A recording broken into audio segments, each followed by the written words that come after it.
Hey guys, welcome back to another Friday edition of Our Daily Word. I'm so glad to be back with you guys. I hope you guys are having a wonderful week. And it's been raining today, and I just got off of work, but I'm so glad to be here with you guys. I just want to remind you we do have open meetings on Sunday at 9 o'clock, and then again at 6, and then on Monday night we have one at 6 o'clock and 7. And if you need any more information, just check out our Facebook page, and on the pin post at the top, it'll give you more on our meeting information. So with that said, we're going to continue on with our disciple series. And Peter, this is our third week, but after studying this lesson a little longer, I thought this is a really important lesson. And so I'm going to go ahead and do week 3. We have one more week after this one, and we will be done with our disciple series. But why is this lesson so important? Well, this lesson talks about Peter's failure. And it really, you guys, as I prayed this week and then I studied just a few minutes ago reading over it, what does that relate to us? You guys, we're going to see how Peter responded to his failure, how he picked himself back up, and how he responded like many of us did or do when we've had failure. You guys, it's hard to pick yourself up after you've had a real big failure in your life. Many of us, especially in recovery, we didn't do great the first time we tried, and we've had lots of failures. Maybe it was a loss of a job, or maybe we've lost relationships that we wish we could rekindle, or maybe it's just lost time with our loved ones. You guys, we all experience failure. Even if you're not in recovery, failure is just a part of life. A lot of us, you guys, some of us will learn from our failure and some people do not. And so we're going to see here that Peter was one that did learn from his failure. He didn't stay there. I can go to the end of the story. He didn't stay there in his failure, but he absolutely was considered, he considered himself a failure. So we're going to read that. We're going to see that we know that Jesus had died. Before he did that, he was with his disciples, and he told Peter, "You're going to deny me 3 times." And Peter made a promise, "No, I'm not." So even though Christ knew that he was going to do that, Peter had determined in his heart that he was not. How many of us, that's a teaching point right there, how many of us can determine we will not fail again? We won't do that again. How many of us have said that? And then we find ourselves in the very position that we swore we would never do. How frustrating is that? I've been there.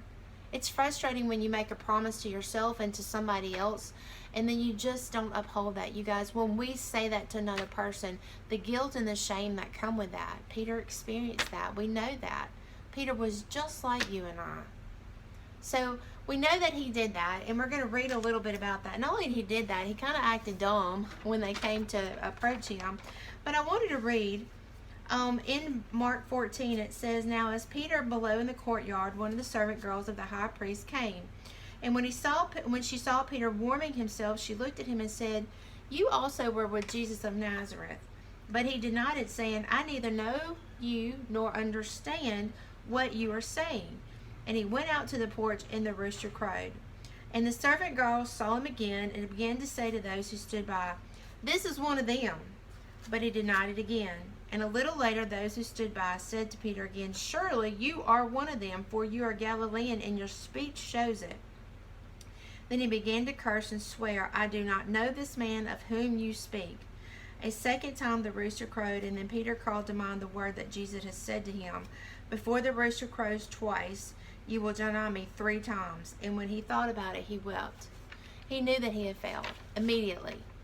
Now, I'm not going to go into, there's a lot of sermons as to why Peter might have denied Christ, but we know he did it. We can probably think of a few. Maybe he was scared. Maybe he thought that he had just seen his master crucified in a very horrific way. Maybe he was scared of his own life. Maybe his self-preservation kicked in. Maybe he didn't want to be associated with that. Who knows why he did that really? Only he really knows. But you guys, we know that he did it. For whatever reason, he did it, but immediately felt sorry. But yet, that didn't end that way. We know that he wept for what he'd done. He had true sorrow. And so that brings me to the next point. He showed repentance. He showed, when he messed up, he showed true sorrow for what he did.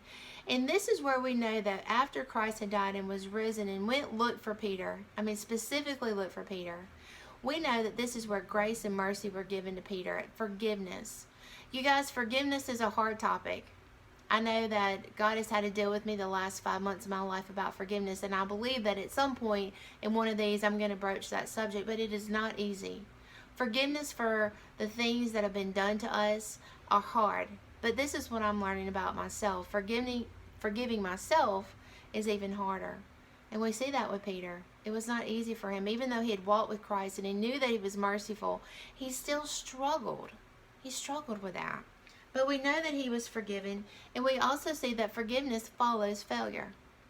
You guys, I wish I could tell you that for the remainder of my life, I will be perfect in my walk with Christ. That is the aim that I do. I aspire to that. But realistically, you guys, I have wounds, I have thoughts, I have feelings, I have circumstances, and sometimes in those circumstances, those thoughts, those feelings, those wounds, those emotions, I don't do it the right way, and I have to ask for forgiveness. I fail. I fail myself, and I fail my family, I fail my friends. And sometimes, you guys, I have to really be honest and truthful with myself and say, you know what? I did not do that well. I failed. I hate failing. I can't stand it. And yet it's just a part of life. I don't excuse it. I don't try to fail. But I give myself grace and mercy just like the Father gives me grace and mercy. So I want to just kind of, drive that point home that if you have failed, if you find yourself thinking, I will never make it back. God can never forgive me of this. He will never be able to use me. I've messed up too much. Maybe you had a calling on your life. I hear it all the time. People know that God has called them to something specific. They know that He has had a word, somebody's spoken a word over their life or called something in their life that never came to fruition, and then they go out and they mess up. They get on drugs, or they have, there's behaviors that we think exempt us from that calling. But you guys, it's never too late. Can I tell you something? Part of me thinks that just like Christ knew Peter was going to deny him, He also knew that the path that we may take may be a way that He didn't intend for us. But He always makes a way for you to come back to what He called you to in the first place. There's always a way. So you guys, I want you to hold on to that. There's always a way back. There was a way back for Peter. There's a way back for you. And God had called him the Rock. Before any of this happened, had called him the Rock. We learned that last week. We knew that he was called to be something specific. And so we have to remember that just as Peter was called, many of us are called, and then we have these experiences, and we think we are excused for the rest of our lives. Can I tell you something and encourage you? Do not let the enemy rob you of your future. You guys, the enemy may own parts of my past. There's things I can't undo. There's things I can't unlive. There's decisions that I've made that I can't redo. But you know what I can do? I can be just like Peter and decide I messed up. I made a mistake. But I determine my future. I don't have to live like that. I don't have to let that be a burden on my life. I don't have to be full of shame and doubt and fear that, you know what, this will always follow me, because my future is not tied to my past. My future can be different.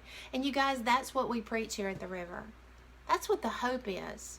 We come in here, you guys, broken.